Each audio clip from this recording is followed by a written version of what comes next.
3 miles below this formation of American flying fortresses, there lies Marienburg in East Prussia.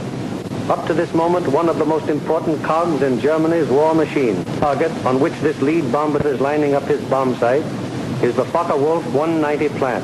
Up to this instant, this aircraft factory has been accounting for almost 50% of Germany's total FW-190 fighter assembly. Miles away. Tons of bombs rain down in a tight pattern of destruction. This, remember, is no area attack. It is an assault on one single target, and any bomb that falls outside that target has failed to achieve its purpose. The assembly of fighters in this Focke-Wulf factory has come to a sudden and violent end. To many, the bombing of Germany probably seems to be little more than a series of capricious adventures, one attack unconnected in any way with the one that preceded it or the one that will follow it. It is easy for the average citizen to envision the positions of ground armies because of maps like these, which make the positions of the contesting forces quite clear. It is harder to express so graphically the progress of a bombing program. Yet there is a real line in this battle of Germany, not a geographical front, but an industrial one. In the British Isles, there are the Allied air forces. On the European continent, we have Regensburg, Marienburg, Bremen, Oschersleben, Warnemünde, and Kassel. These are the major German fighter assembly plants, and as such are actually the center of Germany's industrial defense line. However, these are only the places where the aircraft is assembled into the finished fighting machine.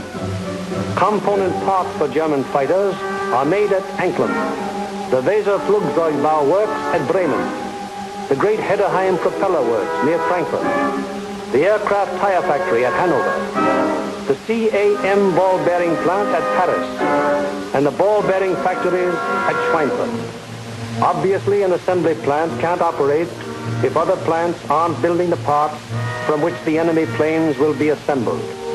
Hulst produced 29% of all German synthetic rubber production and is in fact responsible for 18% of our entire supply of rubber, natural or synthetic.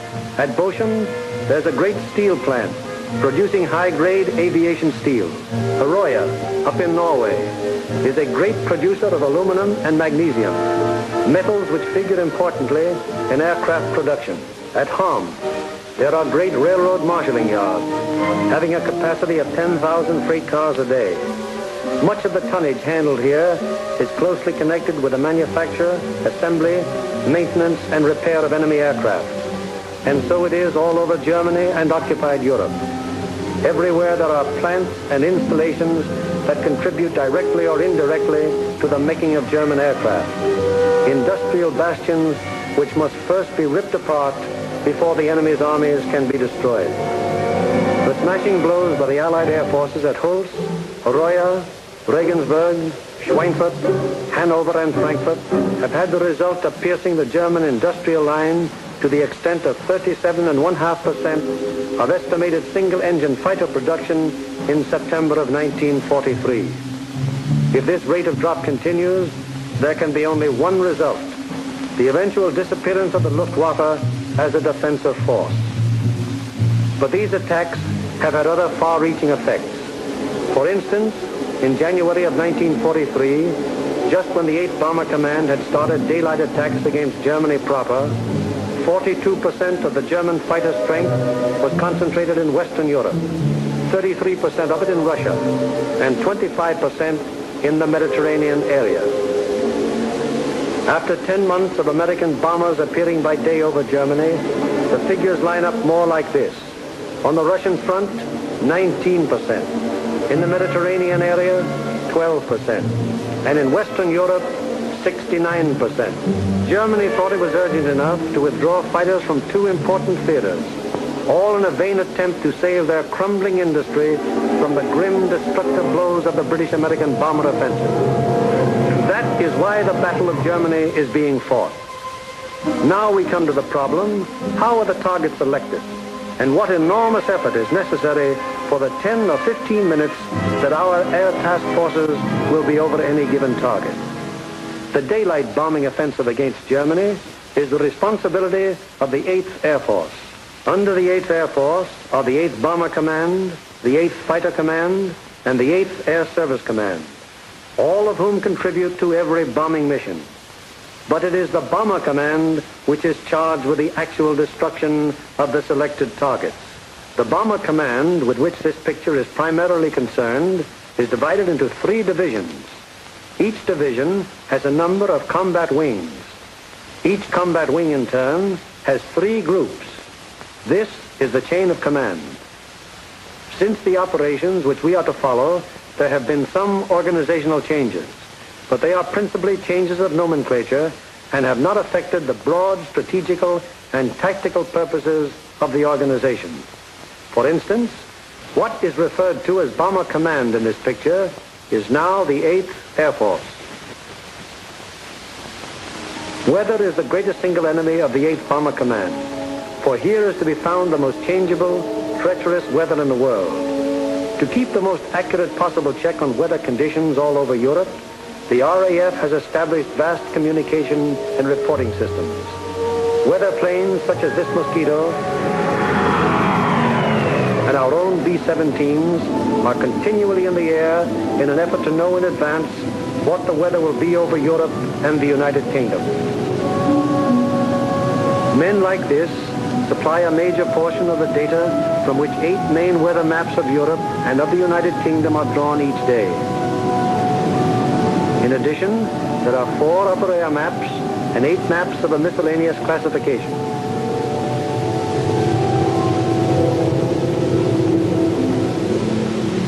In this room, all weather information is collected, coordinated by the RAF, and sent out by teletype to every responsible command.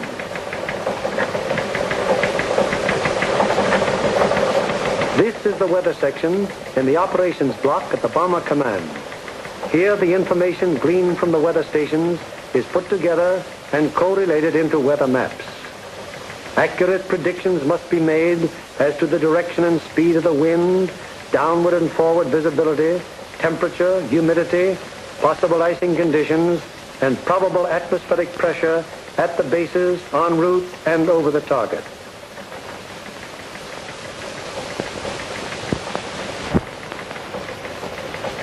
Upon the findings made in this room will depend whether or not there will be an American bombing of a German target tomorrow. This is the operations room of the Bomber Command.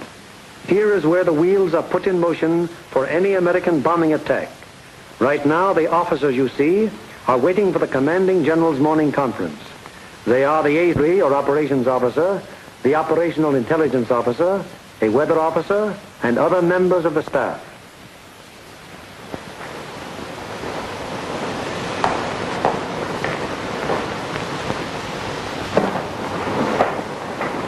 What's the weather prospects today, Major?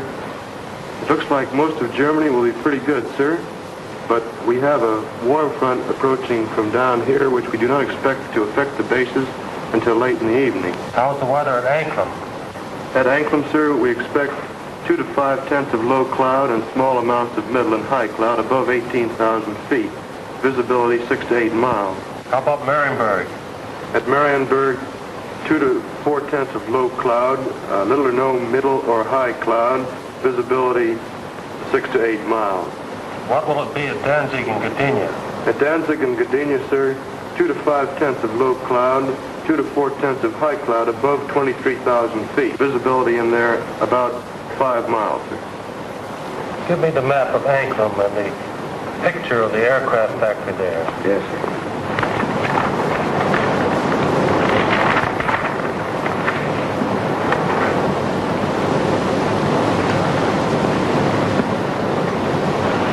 Marienburg, the Focke-Wulf factory. Yes, sir.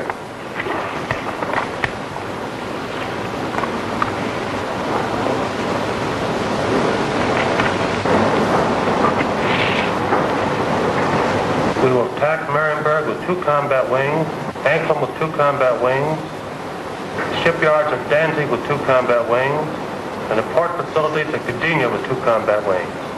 That will require a maximum effort.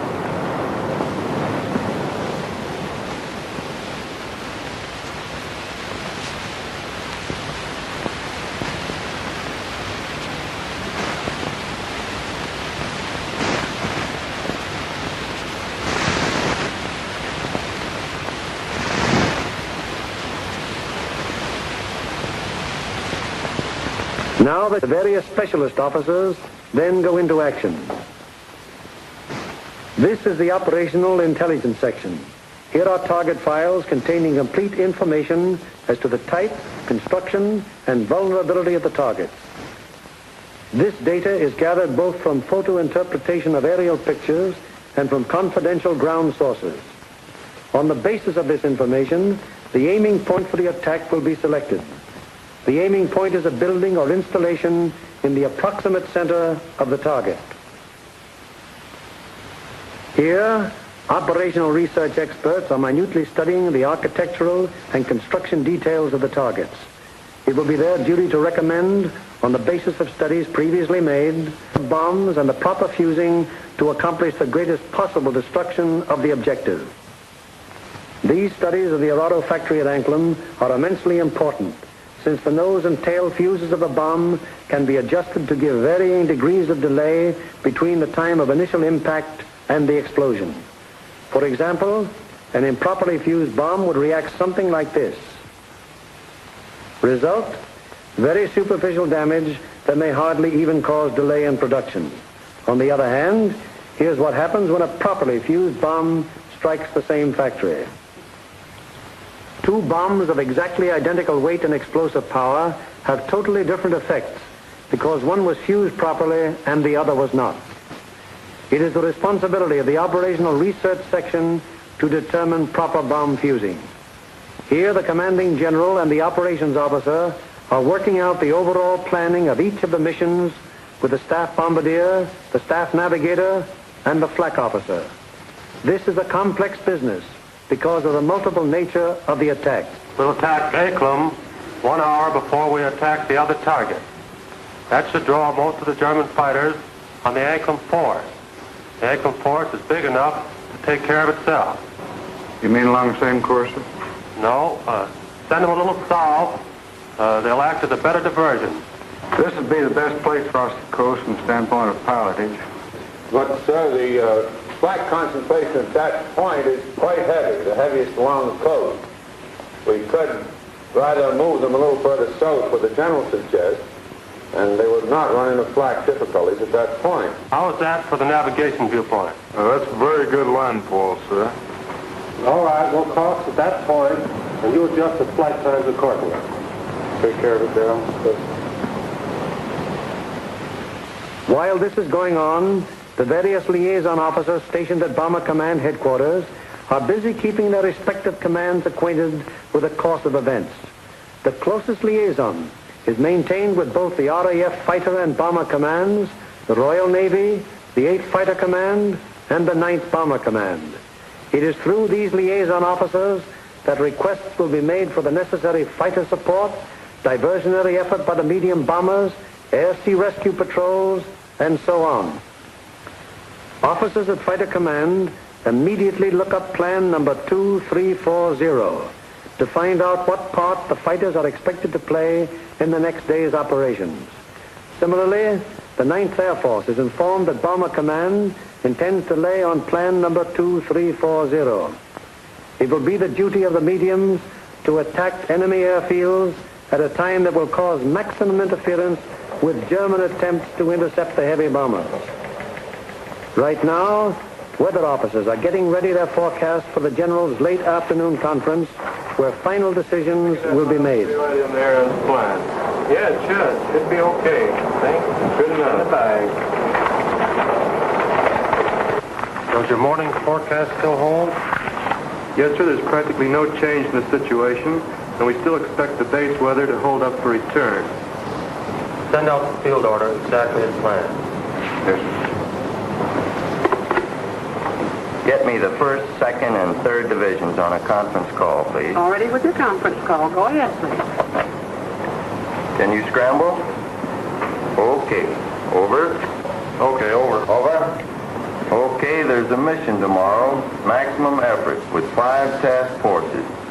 The first task force, comprising 6 groups of the 1st Division, will hit 3948. 3948. Secondary, 8731. 8731. Last resort, 9009. 9009. The 2nd Task Force, comprising 5 groups of the 3rd Division, will hit 6848. 6848. Secondary, 6424. 6424. Last resort, 5381. 5381. The 3rd Task Force will comprise 4 groups of the 2nd Division, which will hit 6424. 6424. Secondary, 5381. 5381. Last resort, any industrial target of importance in Germany. Okay. The 1st and 3rd Divisions will each dispatch 1 air. The field order now goes over the teletype to all interested units and command. The first step has been taken in the sequence of events that will finally result in bringing our planes over the targets and discharging their bomb loads.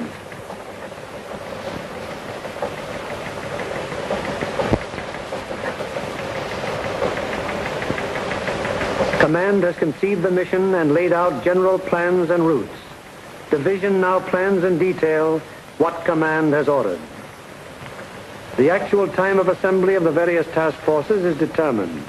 The combat wings are assigned to their specific task forces, and the routes from assembly to rendezvous points and the target are charted. Many considerations go into the selection of the routes. Here is the commanding general of the 1st Division, which you will remember has 2 targets for tomorrow, Anklam and Gdynia. Control point here at 0 hour. Another control point here for the northern unit, 0 plus 40 minutes. The other friendly... From that timing, where will that put our northern force at the time that our southern force hits the IP? The northern force should be about the east coast of Denmark at that time, sir. It looks like we're going to catch all the fighters on the southern force, aren't we? Looks very much that way, sir. I think we'd better bend that route around so it's headed towards Berlin. If we can pin those German fighters down in Berlin until we can get started home, they'll never catch us. At the 2nd Division, the target for tomorrow is Danzig. Danzig, eh? That's fine. How many ships do we have tomorrow? Well, sir, if you recall, General, on our last mission we had heavy battle damage, and now all those aircraft are repaired yet. Call up the wing commanders and have them put pressure on the groups to get their maintenance crews to work on these ships tonight and get every possible airplane on the line in the morning. The 3rd Division, which will have for its targets Marienburg and Gdynia. Looks pretty good, sir. We're going to be right over a lake there for a good checkpoint at the turn. We're going in against the sun. The sun will be at our back, sir. Defenses at the target. Major Frost, what about the flat defenses? Sir, the upper target, there are 24 guns. That approach is good. The lower target isn't defended by heavy guns. No heavy guns whatever in Marienburg. None, sir. The division's operations officer bases his precise plans on aircraft and crews available at the various groups. He then calls the combat wings to give them advance information before the field order actually arrives. Operator, give me combat wing conference, please. Okay. Scramble, over. Okay. Over. Over. For tomorrow, 1st Bomb Division will be called on for 2 task forces. 1st Task Force will be made up of 2 combat wings on targets 3948, 3948. 8731, 8731. last resort 9009. Lead group and task force. Okay, ready to scramble? Over. Okay. Over.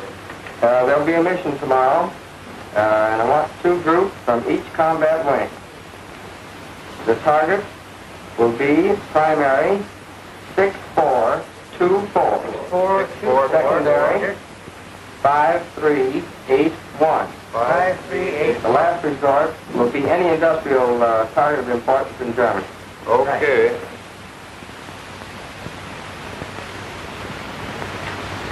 There's an order coming through. The 3rd Division will furnish 8 groups. 1st and 2nd wings, comprising the 2nd Task Force, will hit 6848. 6848. Secondary 6424. 6424. Last resort 5381. 5381. Last resort.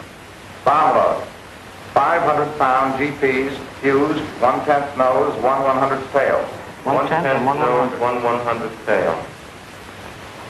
This is operations of the combat wing, a purely tactical unit having absolutely no administrative functions whatsoever. How do you intend to make it? Sir, we'll assemble over Molesworth. Problems of takeoff and assembly are the particular specialized function of this organization. It is the primary business of the combat wing to get the airplanes of its group into the air at the proper times and to get them assembled once in the air. Field order requires that we provide the 2nd Combat Wing and the 2nd Air Task Force.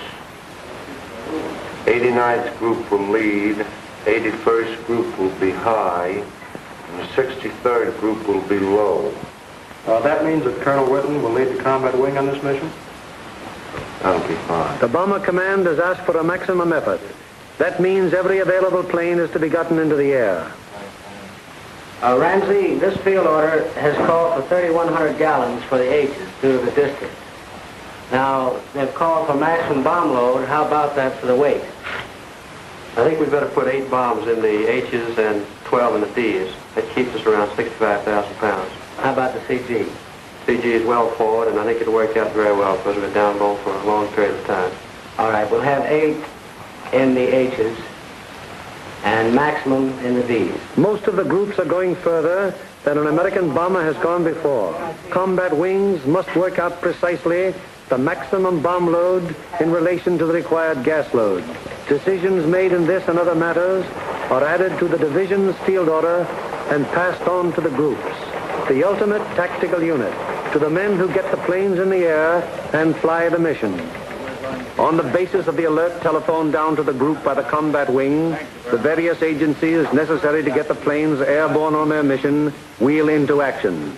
Intelligence, operations, weather, signals, group navigators and bombardiers have the grave responsibility of passing on and making clear to the combat crews the vital target and route information furnished by Bomber Command and Bomb Division.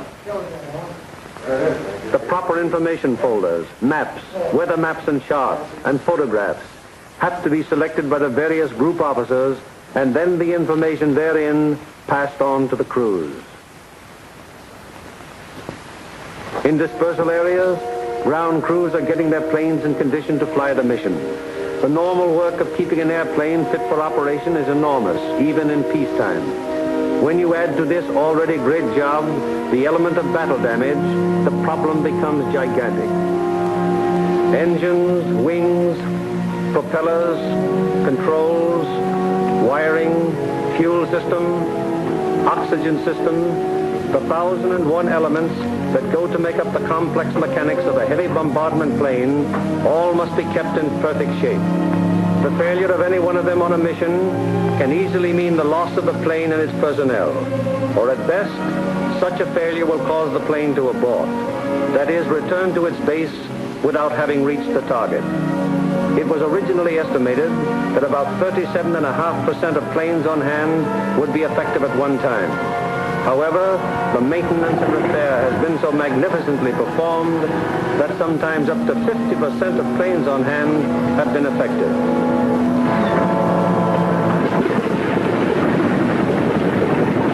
Ordnance is already at work, getting the bombs in their racks and loading ammunition onto the plane. These are 100-pound incendiaries.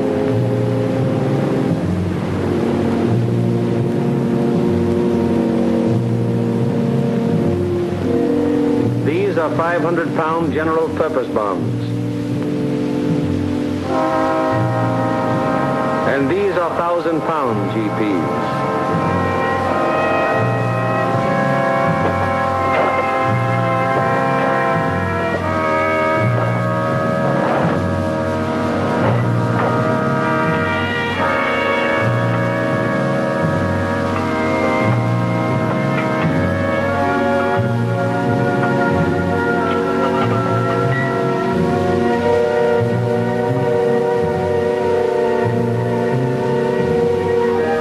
Have to be placed in their racks very carefully. One bomb sticking in its rack through careless placement might make a whole mission useless so far as that individual plane goes.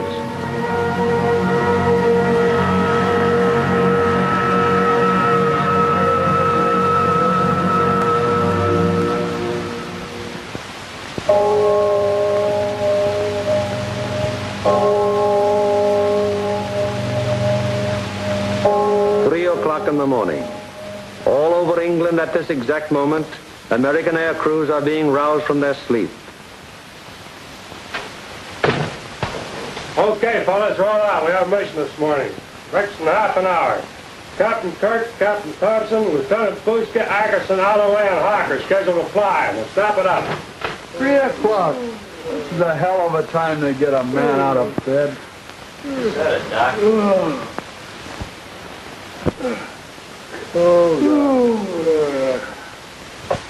Come on, you drift. Out of bed. Breakfast in half an hour. Come on, Nate. Rising time. All right, you dodos. Let's go. This is it. Okay, fellas. Let's go. Come on, Twisty. Get it out. Let's go. Go, you guys. Hit the deck. Breakfast at 4, briefing at 5. Let's go. That's fine. Just when I had a 48-hour pass coming up. Can't you guys? You're running my beauty sleep. Through the cold of the English early morning, the combat crews go to their mess. They have no idea where they're going yet, but they know they'll be taking off in about 4 hours.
Those Jerry's will be today. What do you think, Doc? They'll be shooting at us.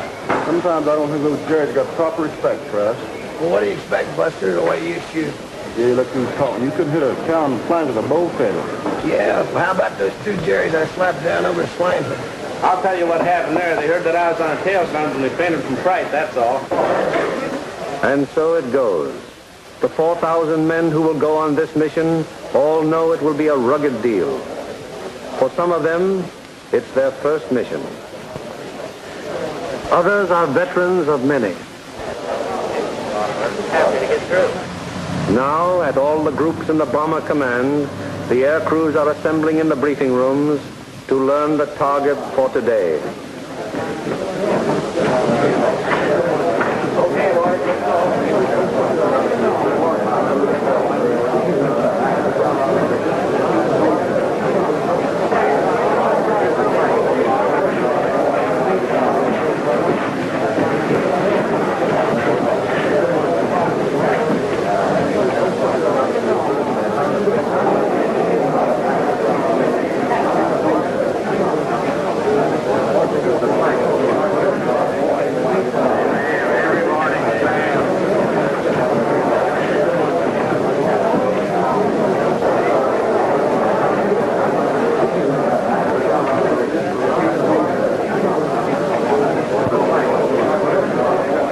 This is the briefing room of the 303rd Group.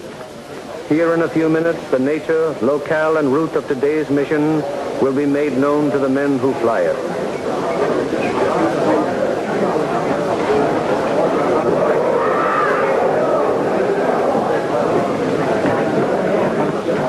Target for the day is Anklam. Specifically, you are to destroy the Arado factory. This plant manufactures aircraft components, principally wing and tail assemblies for the Focke-Wulf 190.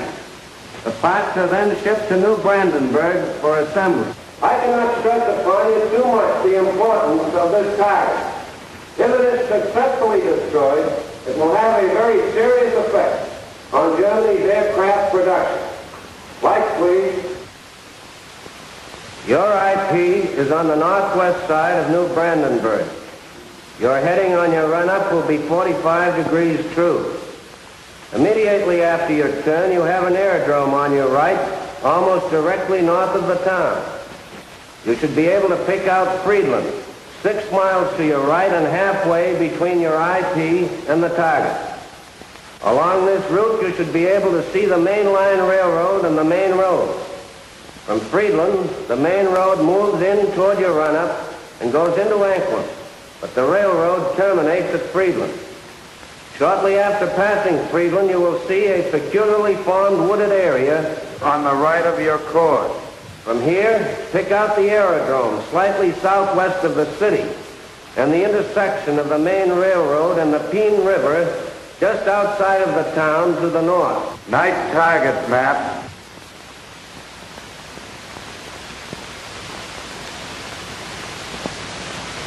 Your target is across the railroad, beyond the town, in the area formed by the bend of the river. And now a picture of the target. This group of buildings here is your target. This building will be the aiming point. If your bomb pattern is concentrated in this area, it should very effectively knock out the factory. Lights, please. At the 379th, the intelligence briefing continues. This group will bomb from an altitude of 13,000 feet. We feel that this low altitude will be equalized by the element of surprise which is with us, and it should ensure a thorough and complete finding of the target. Another task force is hitting the FW-190 assembly plant at Marienburg. If the two missions are successful, 65% of Jerry's remaining FW-190 production and assembly facilities will be destroyed. At the 384th. Other forces are attacking submarine yards, aircraft assembly plants, and units of the German fleet at Danzig and Gdynia. If these attacks succeed, they will destroy 13.5% of Germany's remaining U-boat construction and will destroy or immobilize a large section of the German Navy. The overall result of all four attacks will be to show the Hun that his efforts to protect his key industries by moving them to the east will be unsuccessful. It will show him that we will seek out his industry and destroy it wherever he places it. At the 351st, the intelligence briefing is completed. Your secondary target this morning is the air park at Sutov. This contains a Focke-Wulf assembly plant, a bombardier school, and you'll love this. It's the country club of the German Air Force. Should you be unable to bomb either of those two targets, then in that case, you'll attempt to bomb the last resort target, which is the Hankel assembly plant at Rostov. This is the only complete Hankel unit in North Germany. It should be easily identified by the airfields adjoining, which are 6 intersecting runways running from 1,000 to 1,600 yards, and they're full of nice, fat, juicy Hankels. A weather officer briefs the crews of the 305th group going to Gdynia. The synoptic situation today is this. We have a high-pressure system centered over northwest Europe, up here near Finland, extending southwestward down across the British Isles, causing an influx of south and southwesterly air going up in this direction. Hence, causing little or no clouds in the area up there and toward your target.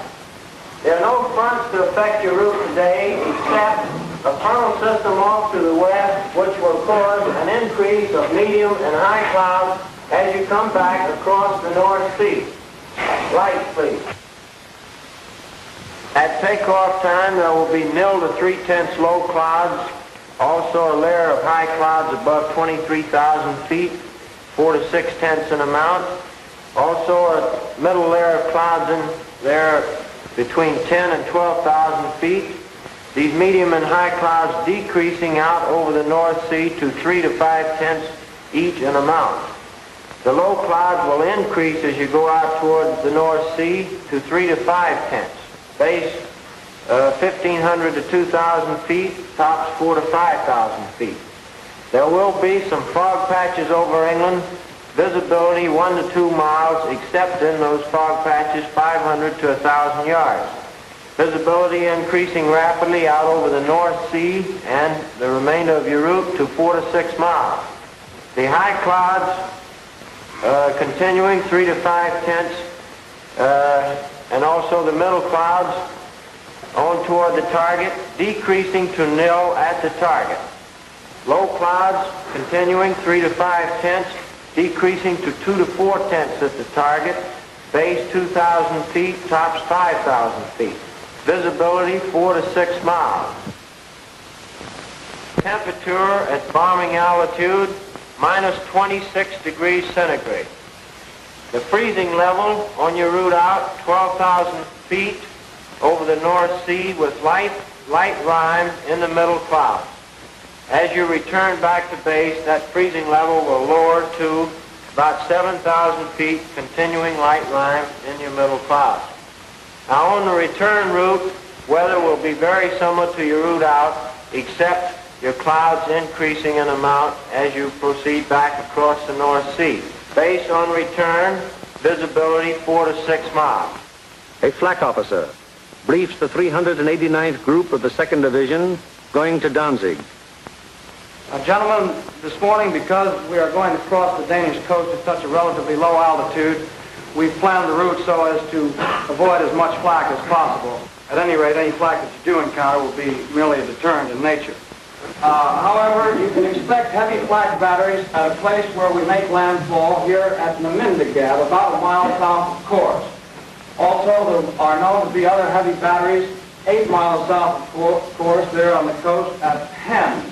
Other batteries are known to be located here at Korsor, 20 miles south of Kors, on the island of Skellum. From them on to target, you will have very little flak. Now, while you're crossing the coast and when you're over aerodromes and cities in Denmark, you are advised to take evasive action. Now then, when you get to the target itself, your anti-aircraft fire from the ground will be known to be supported by fire from naval units. Now, for those of you who have never been fired on by a naval unit, I want to add that naval units can put up a hell of an intense barrage, and you want to look out for it.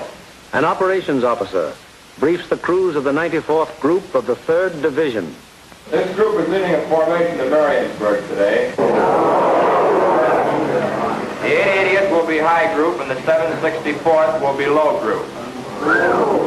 Bomb load of each ship will be 3 1,000-pounders, use 1/10 nose and 1/100th tail.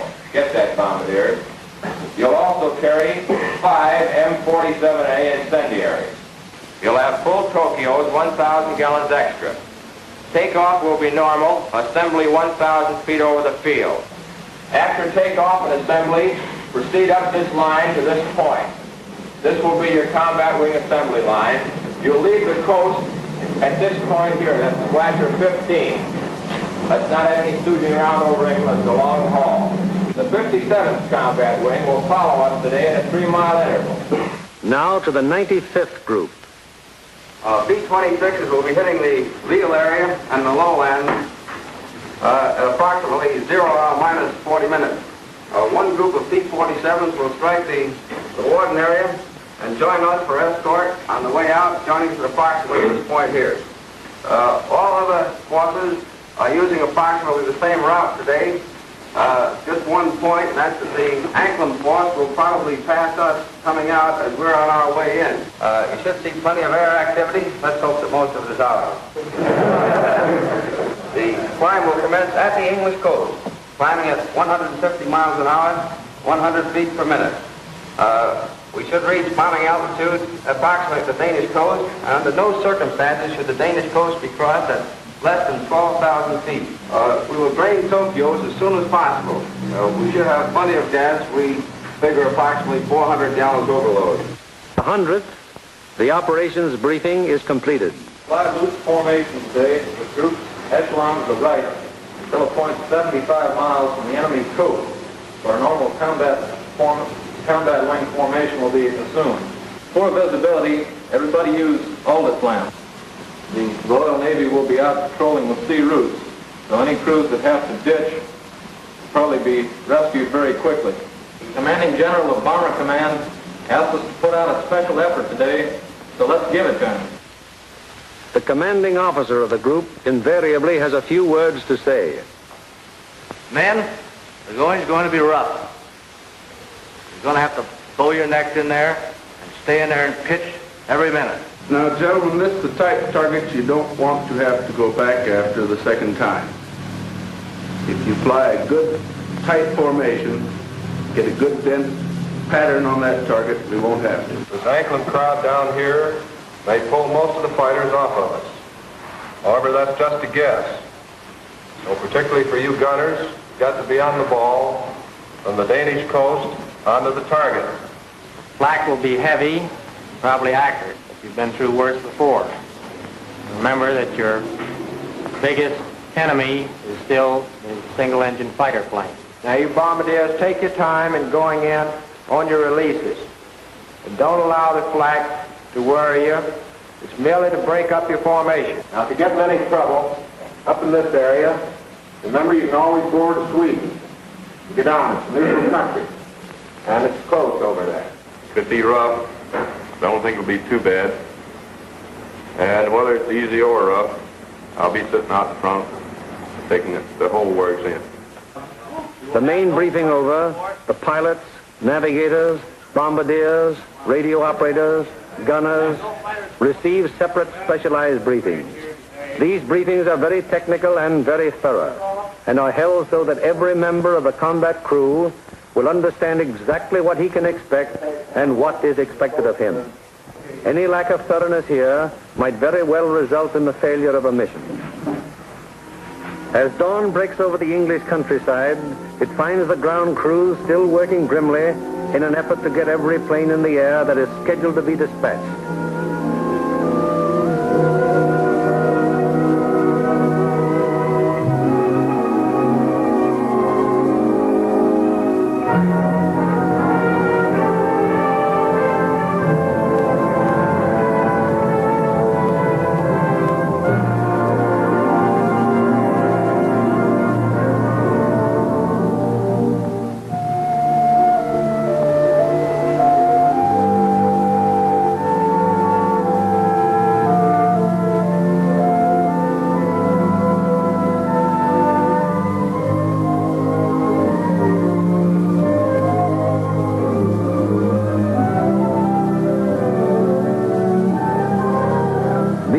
Take as fierce a pride in their planes as do the air crews.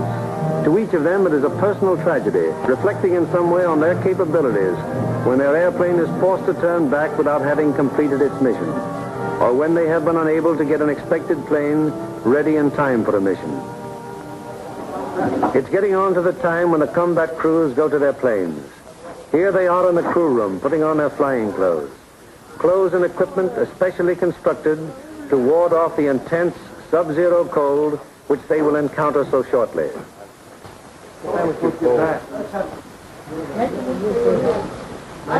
All air crew members receive escape kits containing equipment that will help them get back to safety if they are forced down in Germany or in occupied territory. The pilots, co-pilots, navigators and bombardiers are also issued battle folders containing the maps which will be of such vital importance to them in the prosecutal to the men of the bombers.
weather in the European theater that sometimes widely varying conditions will be found on fields only a few miles from each other.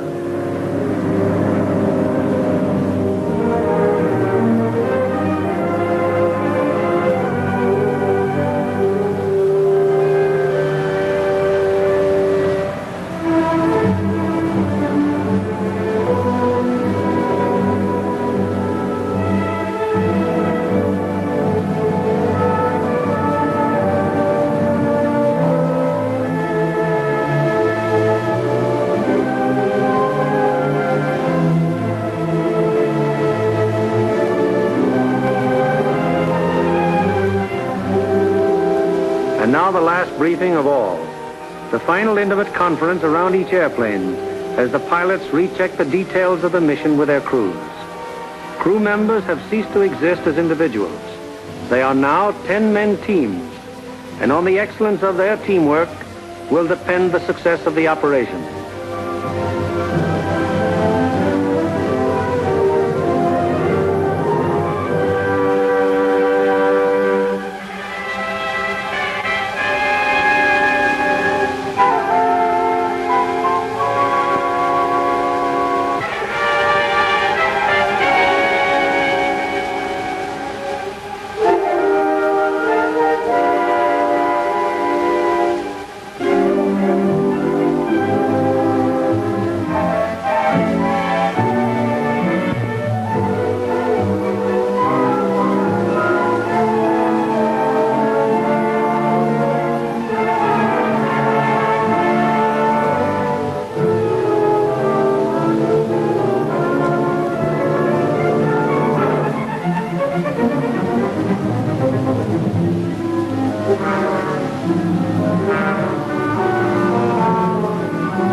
Perimeters of 20-odd fields of the 8th Air Force, more than 400 forts and liberators, with their 4,000 crew members, taxi for the takeoff.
of each squadron, upon becoming airborne, proceeds for about 90 seconds. It banks sharply to indicate its turning point, then goes into a slow left turn. Each successive plane in the element turns as soon as the pilot sees the plane in front of him turn. The element of 3 planes levels off at 1,000 feet and returns parallel to the takeoff runway at a distance of about 2 miles. Here the elements start to assemble into squadrons of 6. Continuing to circle the field, the squadrons then go to 2,000 feet, where the group assembly takes place.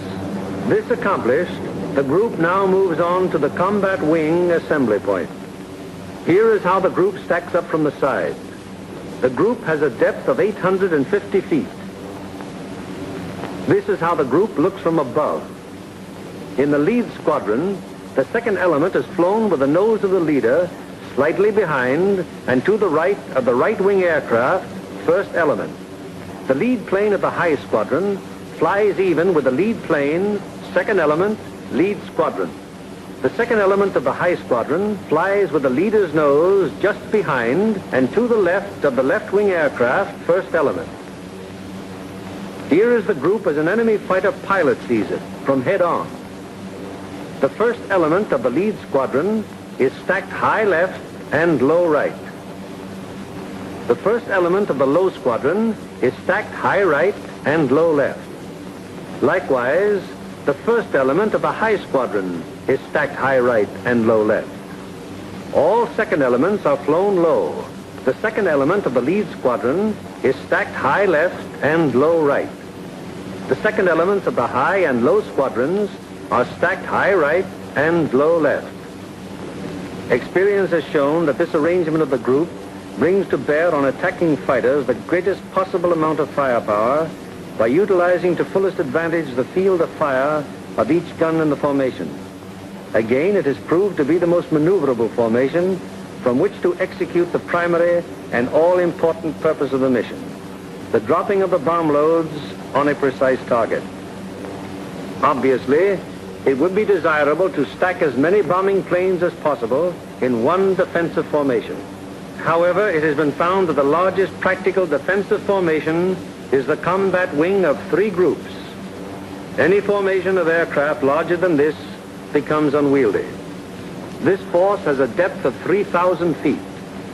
The nose of the lead aircraft of the low group is aligned with the tail and slightly to the left of the rearmost aircraft of the lead element, lead squadron, lead group. The nose of the lead aircraft of the high group is aligned with the tail of the rearmost aircraft of the lead element, lead squadron, lead group.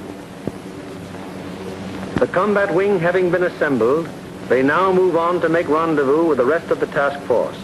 In this case, another combat wing.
from the force which is to attack Anklam is now approaching the Danish coast, and the formation is subject to enemy attack at any moment.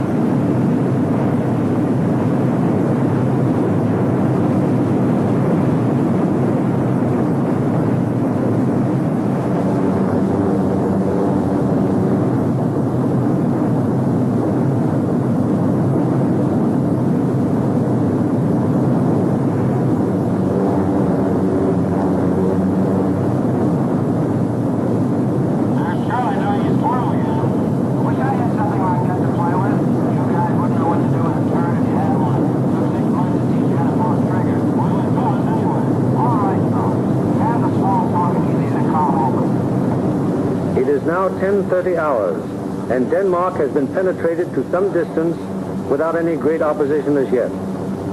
So far, there has been only some light and inaccurate flak at the coastline. Some blank guns opened up on us.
From 10:30 on, the Anklam formation has to contend with constant German fighter attack from all levels and all clock positions.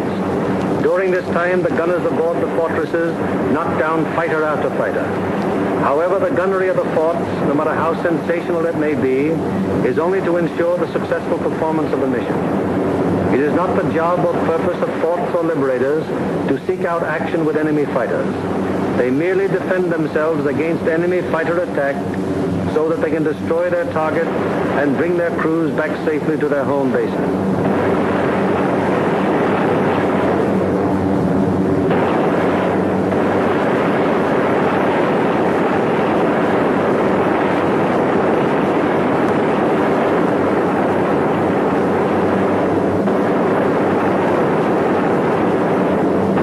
An anxious moment comes now for the lead navigator and bombardier. The formation is approaching the initial point. That is the point where the wing will turn off and make its bombing run on the target. Upon proper navigation to this point may rest the success of the entire mission. Pilot to left waist gunner. We're over the IP. Release fires. Waist gunner to pilot. Roger. Once the combat wing has reached the IP, it breaks up into 3 component groups, for the wing formation is too unwieldy for a unit bombing operation. As the IP is reached and the lead airplane of the lead group is about to make the turn, it fires 2 red flares, spaced 5 seconds apart. Then the group makes its turn onto the run-up. The low group goes on straight ahead for 20 seconds, then makes its turn. The high group proceeds for 20 seconds beyond the low group's turn, then it turns onto the run-up. The most critical defensive period in the mission has begun. The wing, to accomplish most efficiently its primary purpose, the bombing of the target, has sacrificed its mutual defensive firepower, and the groups are thrown on their own. Now the crucial moment is almost here, the moment around which the entire mission revolves.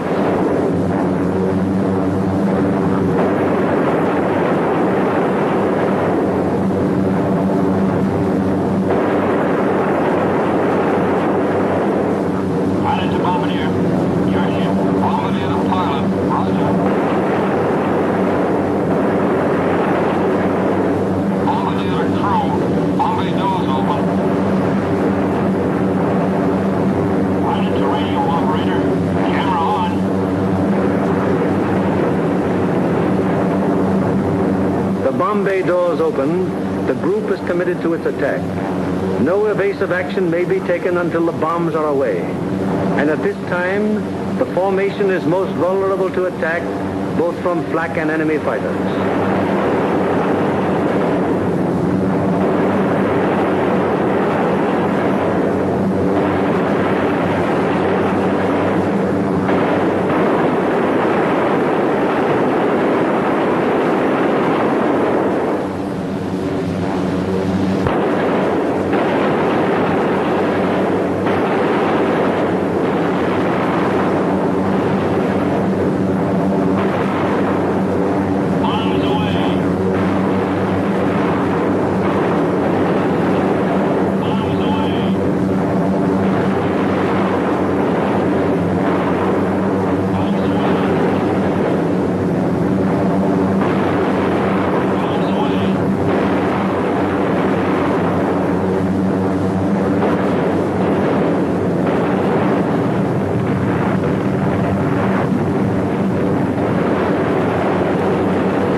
Marienburg, an hour later, the second task force comes over the target. Bombs away.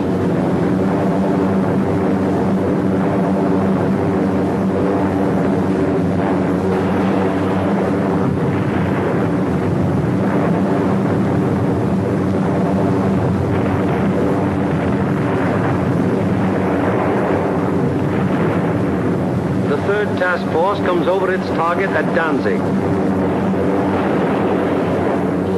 Bombs away.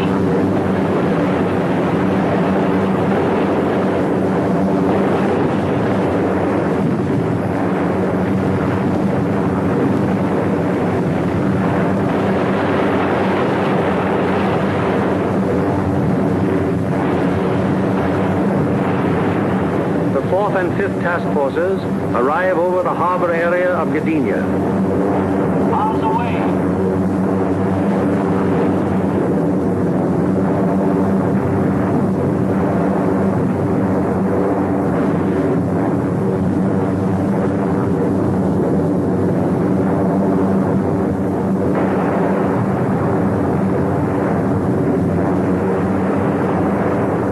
Bombs away on primary at 1142 hours.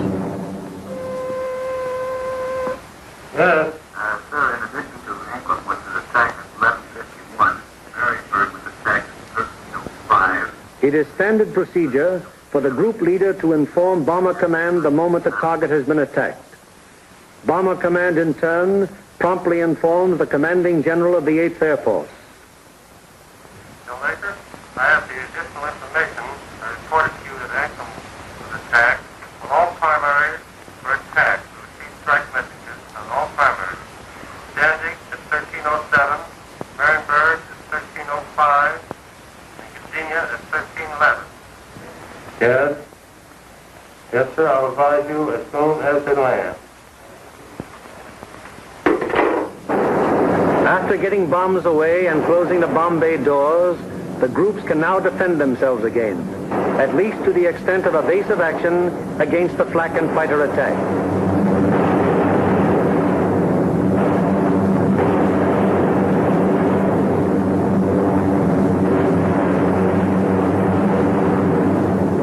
The lead group flies a straight course for 15 seconds before turning off to the rally point. The lead group then proceeds to the rally point at an indicated airspeed of 155 miles per hour, making S-turns meanwhile to permit the trailing groups to catch up. The lead group crosses the rally point at a height 1,000 feet lower than bombing altitude. The succeeding groups will close with the lead group as quickly as possible to regain the defensive combat wing formation. The following groups need not necessarily pass exactly over the rally point in regaining wing formation. In the meanwhile, the Marauders take off to fulfill their part in the day's operation.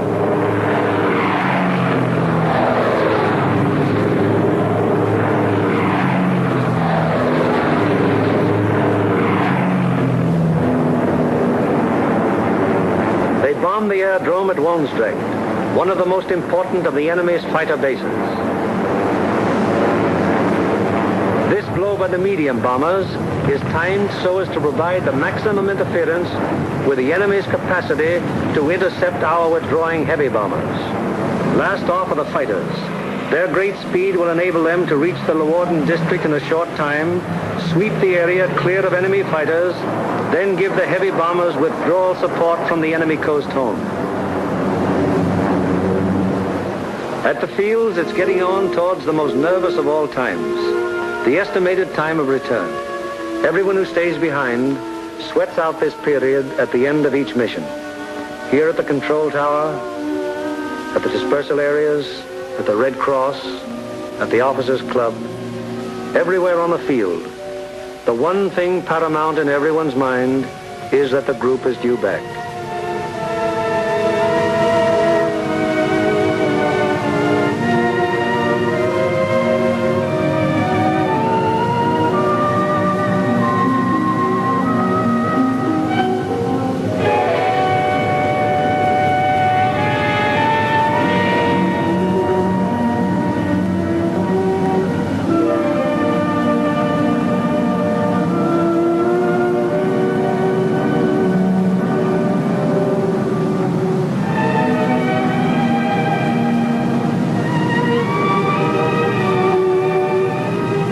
Went out to attack the target. How many have returned? 1, 2, 3, 4, 5, 15, 16, 17, 18. 18 dispatched, 18 returned. 23 dispatched,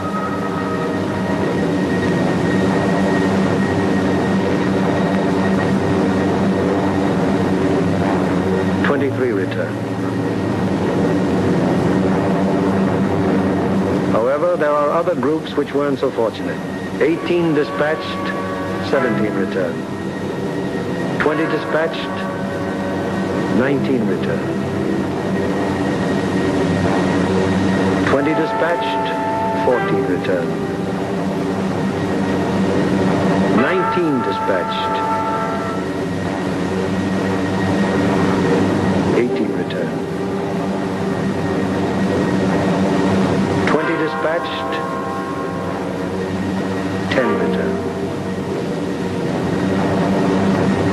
18 dispatched, 8 returned.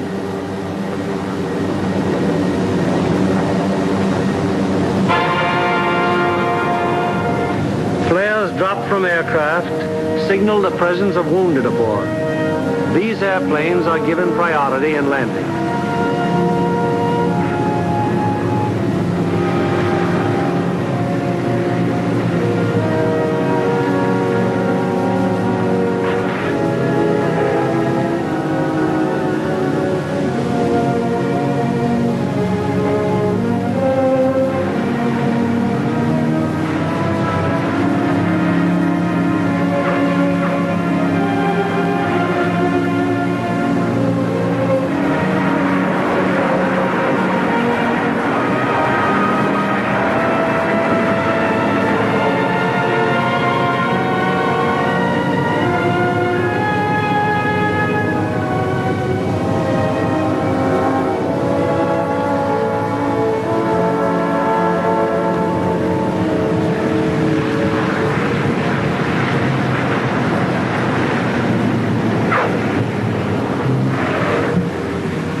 The airmen are home, but their job isn't over yet. Before they can go to their billets for a well-earned rest, they must first undergo one of the most important phases of any mission, interrogation. It is highly important to question the crews at the first possible moment after the mission, while their impressions and memories are still fresh.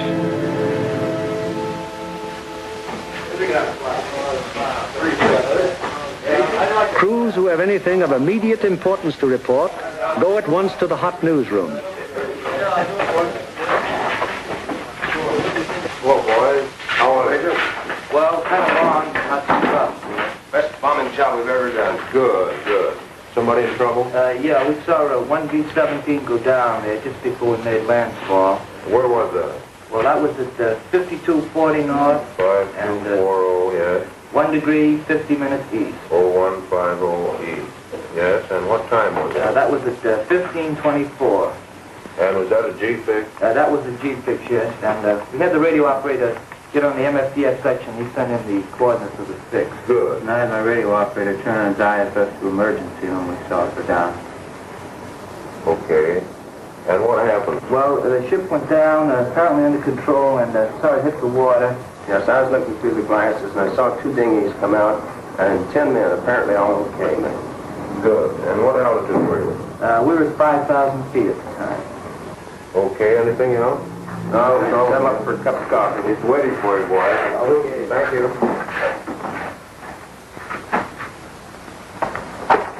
Third division, please.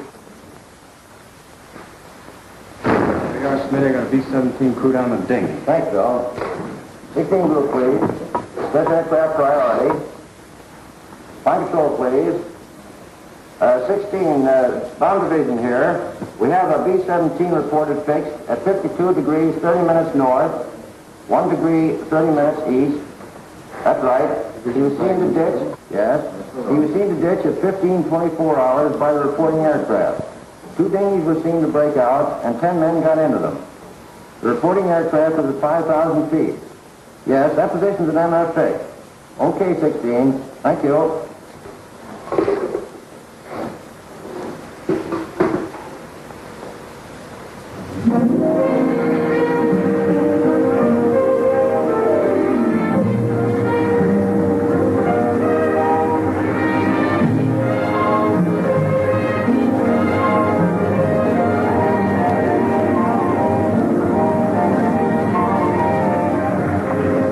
In one way or another, scores of our crews are saved by air-sea rescue from the English Channel and the North Sea and returned to combat service.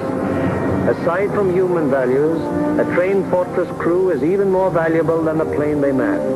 And the work of the air-sea rescue unit has been of enormous value to the 8th Air Force.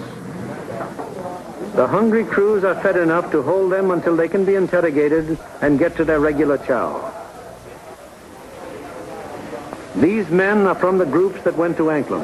What time did you go over the target? At 11:43 hours. We went in at 12,000 feet. Did you get your bombs on the target? Yeah. What about enemy fighter opposition? Well, that's not what Peter Hess got. Really? Well, let's get some of the details. Where did it begin, Paul? Well, they first jumped us at 10:30 there just off the Danish coast. And how long did the attack continue? They stayed with us to the target and until 13:27. Then at 13:45 we had another group attack and stayed until 14:05. We had a couple more attacks, and the last one was at 15:26 just off the Danish coast coming out. And about how many enemy fighters did you see? Well, I don't know how many of them might have been repeated, but I saw 60 or 70 myself. I couldn't keep track of them, sir, but I counted about 65. I stopped trying to count when I got to 50, sir. Well, do you think it'd be accurate to say, then, that your ship saw between 65 and 80 enemy aircraft? Yeah. What type of enemy aircraft did you encounter? Well, from what I could see from the tail, they threw the book at us. FW-190s, ME-109s, 110s, 210s, Dorniers, even JU-87s and 88s. I saw a couple of Focke-Wulf 189s, at least 2 Heinkel 111s. What positions did they attack from? Oh, they came from all over the place. Fighters are pressing home their attacks from 300 to 400 yards. Would you characterize these attacks as determined? Rather, you can say that again. No, I think those guys are really trying to shoot us down. I wouldn't be surprised. How would you describe the enemy fighter tactics? Well, I describe them as murderous. If they usually attacked in formation, queue up about 300 or 400 yards away, 12 to 13 single-engine fighters come barreling right through the formation. How'd the twin-engine fighters react? They stayed out to the side and above, just out of the range of our guns and charged. Cannons and rockets at us. Then they'd queue up and press home a regular fighter attack. What caliber would you say the cannons were? My guess would be 37 millimeters. What do you think, Adam? What about the rockets? We shot a lot of them. I didn't actually see any hit our formation, but they weren't doing us any good. I saw one of them blow a wing off the 17 below and ahead of us. They started to spin in. Any shoot? No, sir, I didn't see any. Where was this? Over the target, right after we target the bomb. Fellows notice any distinctive markings on enemy aircraft? Yeah. Oh, quite a few. There are a number of FW-190s, mostly yellow noses, some white noses. No red noses? No, I didn't see none. Boy, those yellow nose boys really come in close, don't they? Did you see that one come right on our left wing? Yeah, I saw a 109 with black and white diagonal markings under the wing. Black and white, I had a white nose. All right. Yeah. Getting back to those rockets, I believe that Jerry can reload his rocket guns from inside the ship. I think you can. That'd be my guess, too.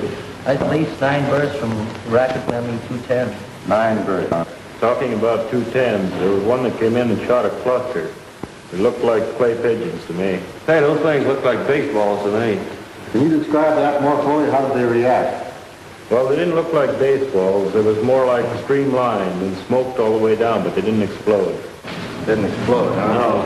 What about planes? I knocked down 2. They were making attacks about 5 o'clock level. Yeah, I saw them. One of them blew up in the air, and the other one went down in flames. The pilot of the second one bailed out. That was at 11:44. We were right over the IP. Were any other guns firing at these planes? No, sir. These were my babies. Any more? Yes, sir. I got one destroyed and one probable. I knocked 210 down right over the target. The plane exploded in the air. I got a burst of 110, and it started down in flames. I couldn't see whether it went all the way down or not. We were under constant attack. Bombing results and enemy fighter reaction are only one phase of the interrogation. The enemy's anti-aircraft defenses, their concentration and their accuracy are also matters of great interest to the interrogators. The group of the 2nd Division, which went to Danzig. How would you describe the flak and route to the target? From the coast to the target, it was meager and inaccurate as height and deflection. Over the target, it was still meager, but pretty accurate as height and deflection. Is that how the rest of you fellows would describe it? What about on the way back? Well, it was meager and inaccurate, except now when they crossed the coast. They took a box barrage that was pretty accurate at the height. In fact, it was good at the altitude, but the deflection was a little off. The first burst hit about 100 yards ahead of the lead plane, and we felt the concussion out of it, right? We got a couple of flak holes in the fuselage right around my gun position. Any other battle damage? A couple of flak holes in the nose. Burst of 303 in the number 4 engine. Got an oil line. What was your altitude when this box barrage almost caught you? 21,500 feet. Did any of you notice anything unusual or peculiar about the flak burst? No, it looked like the same old black flak to me. Wasn't victory half-singer. Also valuable to the interrogator is any intelligence that might be picked up by the crews en route to or from the target. Such observations may be completely incidental to the mission, but can prove to be of great value at another time when another target is being attacked. Let's find out what the force attacking Marienburg discovered on their way to and from the target. This smoke screen at Danzig, where did that emanate from? Well, it looked like to me it was coming from off of floats and boats here with smudge spots on them, anchored just a little ways off the coast. Yeah, Ernie, they were shooting it up from the ground, too, and it get up so high and burst and mushroom out. Would you say it was effective? Well, we didn't pass right over the city itself, so we couldn't say definitely, but it looked like to me it'd be pretty doggone effective. You see anything else?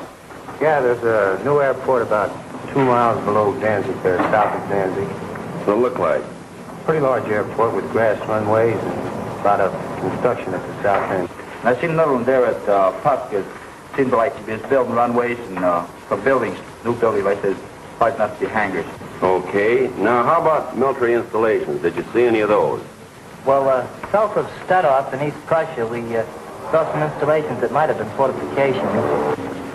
They were large rectangular buildings with red tops.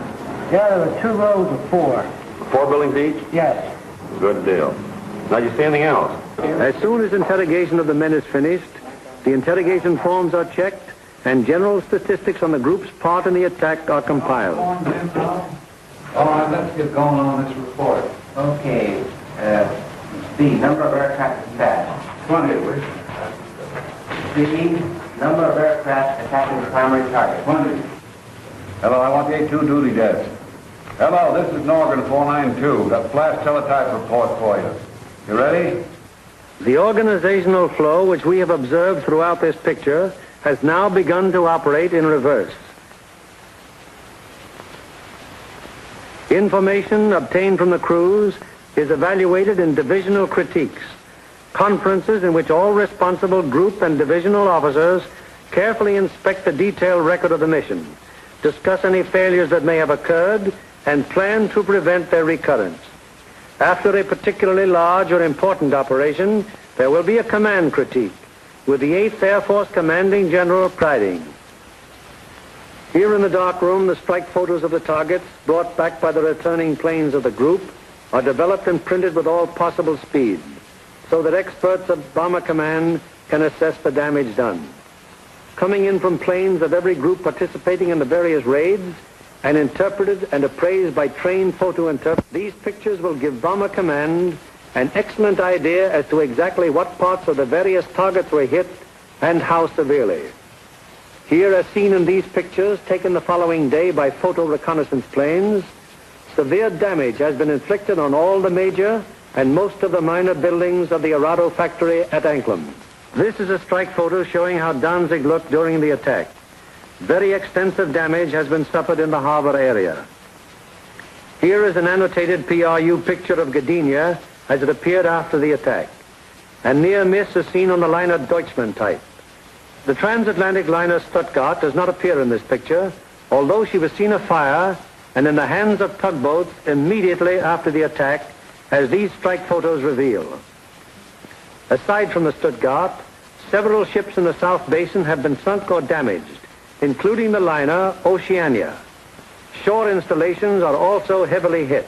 At Marienburg, the PRU photo discloses that the damage was exceptionally severe, almost every building having been destroyed or seriously affected. General Arnold has characterized this attack as the greatest example of precision bombing on record. Other targets will be as thoroughly destroyed.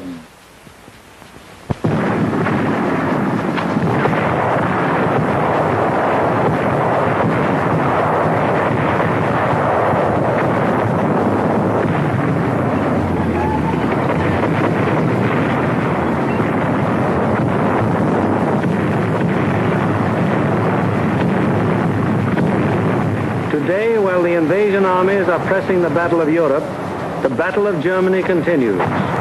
Day by day, whenever weather permits, heavy bombers roar out over the heads of the advancing ground forces, blasting away systematically at vital industrial installations hundreds of miles to the rear of the enemy lines. Now, in contrast to earlier days of strategic bombing, when forts and liberators fought their way alone, fleets of long-range fighters, Mustangs, Thunderbolts, Lightnings, convoy the big bombers all the way to their targets, targets which may be anywhere in German-occupied Europe.